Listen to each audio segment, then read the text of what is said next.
this morning. The topic is courageous black women during the Civil War, and we have to talk about some of the courageous black women during the Civil War period. Alana McLaughlin. And Alana has already given us some information in reference to her background, her education, and some additional information. And now she would like to give us additional information about African American and black women during the Civil War. Let's talk about that, Alana. Well, today I would like to discuss the woman I would like to discuss is Harriet Tubman. I know you may think she just did the slaves, you know, she did her work, did her slavery, got freed. No, she did more than that. And here is what that courageous woman did. Tubman returned to the South early in the war to assist liberated slaves in Port Royal, South Carolina.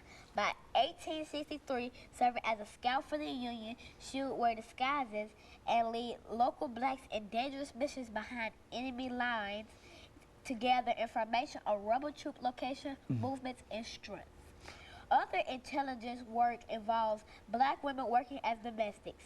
The story of Mary Bowser is a fascinating tale of a woman who worked with an herbal sparring in the Confederate capital. Bowser is said to have a photographic memory. She pretended to be illiterate, can't read or write, and found a place as a house servant in the Confederate White House. She was able to gain access to lists of troop movements, reports, and military strategies. She passed the information along the Union forces until she was discovered and fled Richmond near the end of the war.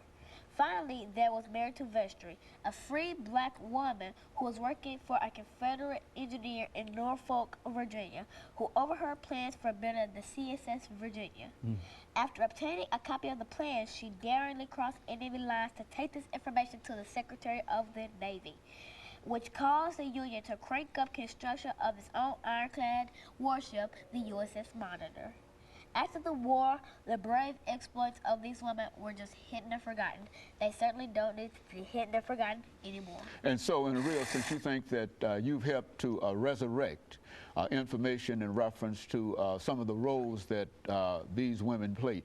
And they were not just slaves, as is generally thought, but they were also active in terms of providing information to the Union forces about the movements of the Confederate troops and whatever. What do you think about the women like that today? Well, there aren't many women like that anymore because, you know, those were some brave women to do all that because they will go behind enemy lines, risking their own lives to help African Americans. They risked their own lives to save others. They did what they needed to save the blacks, and that's just incredible because they risked their lives to do all that. They helped the Confederate White House and urban sparring at the Confederate White House, you know.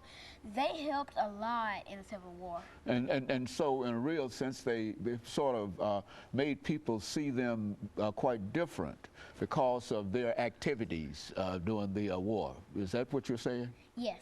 And they would, and they, in a real sense, helped to bring about the end of slavery. Would you say that they played a significant role in terms of helping to end the institution of slavery? Yes. The ending of slavery was the best day of every African American's lives. I know it was. You think And I know their wedding day may be their best day, but ending slavery is even better. And so one of the great things that they helped to accomplish in a real sense was the end of slavery and the passage of the 13th Amendment, which officially ended slavery, the 14th Amendment, which gave the former slaves the right for citizenship, and the 15th Amendment, the right to vote. And so you think that the activities that they became involved in helped the Union win the war, and by winning the war, helped to emancipate or to liberate some 4.5 million slaves in the South? Is that what you're saying in reference to these women? Yeah, yes, because the more activities that they did, the more that it showed all the whites and blacks that they could be just equally good as the whites and blacks could be. The more blacks did, it showed the whites that they're not just some old some old black person just thrown on the street. There are people. They ain't Negroes. They just people. And so they played a real role in terms of helping to liberate.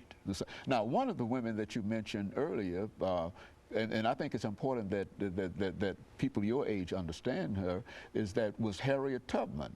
Now, you indicated that Tubman played an important role as a spy, but she also was what was known as an abolitionist. What was that whole movement all about? Well, you know, Harriet was a slave, and she would sing while she picked that cotton. You know, she would communicate with fellow slaves, you know.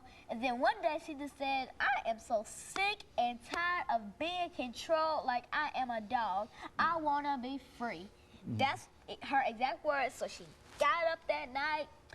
She passed on the Underground Railroad. No, this is not a railroad underground. This is a secret stash of houses where people go because of slavery. She went down there, she took her family. She said, oh, I want my family to see this magnificent sight for sore eyes. So she took her family and she took thousands of people. She saved thousands of people's lives. Thousands. And so Harriet Tubman, not only she was a great abolitionist, you say, and then she was a great a spy for the Union forces, and she's somebody that you think the young people can relate to and be proud of.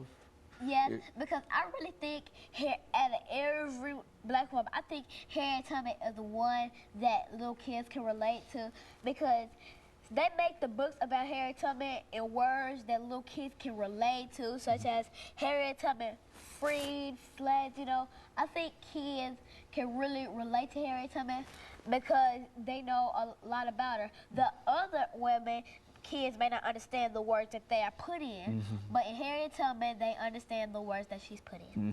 And so, do you find Harriet Tubman to be a very popular person among your group in school in the third grade? I do find her very interesting. You know, most of the kids in my class, we all go to the history section in our library and we say, I want that book. Every time I see somebody say that, it has to be Harriet Tubman. All the kids should like Harriet Tubman because all the kids can relate to her. Very good. And so let us get ready for this second commercial break, Alana, and then we'll come back and we'll give you an opportunity to talk some additional aspects in reference to women during the Civil War. And of course, we'll be back with our audience following this very, very short commercial break.